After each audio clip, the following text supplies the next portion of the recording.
Oke guys, jadi itu video akibat karena kecemburuan sosial ya. Jangan terjadi di Indonesia lagi karena gini, ya biasanya pejabat-pejabat itu kan dia dapat gaji kan gede-gede ya. Ya mereka dapat gaji gede, terus juga mereka tuh biasanya anaknya tuh hedon-hedon gitu ya. Itu sebenarnya berdampak buruk ya untuk kesenjangan sosial. Jadi kecemburuan sosial. Jadi di luar sana rakyat-rakyat itu pada hidup susah, ya makan susah, tapi kalian pejabat-pejabat ya tapi hidupnya hedon. Sebenarnya nggak apa-apa karena itu hidup hedon, pejabat juga harus kaya kalau menurut pandangan gua ya.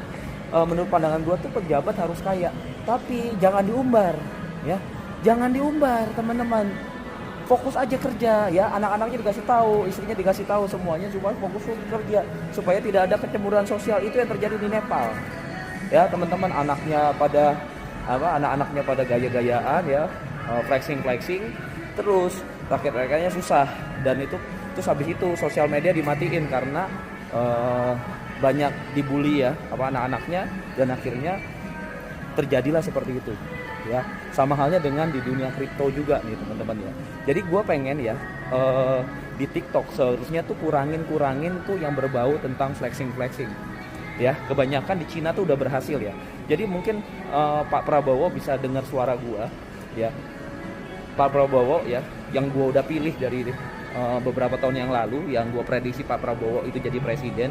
Gue kepengen begini Pak ya, di sosial media itu kurangin flexing, fokus aja ke edukasi. Karena gini, kebanyakan trader juga yang dia biasanya kemarin edukasinya bagus, karena dia kebanyakan flexing ya, akhirnya nggak fokus sama edukasinya ya. Gue ngeliat yang kemarin ya, udah bagus-bagus analisanya, karena kebanyakan flexing dia jadi nggak fokus analisa, fokus edukasi aja ya.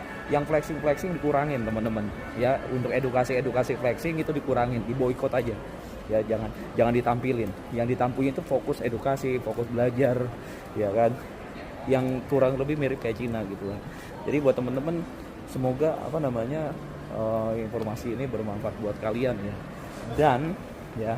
Dan biasanya itu ada dua tipe trader ya. Kalau dia jago flexing, itu biasanya analisanya tuh kurang gacor, karena dia nggak ada waktu buat analisa ya.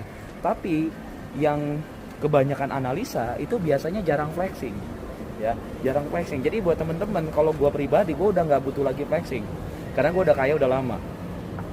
Yang gue butuh itu adalah edukasi. Jadi gue tuh trabar tiap hari ya kan, analisa tiap hari marketnya dan lain-lain. Tujuannya untuk apa? Buat member-member gue tuh bisa profit konsisten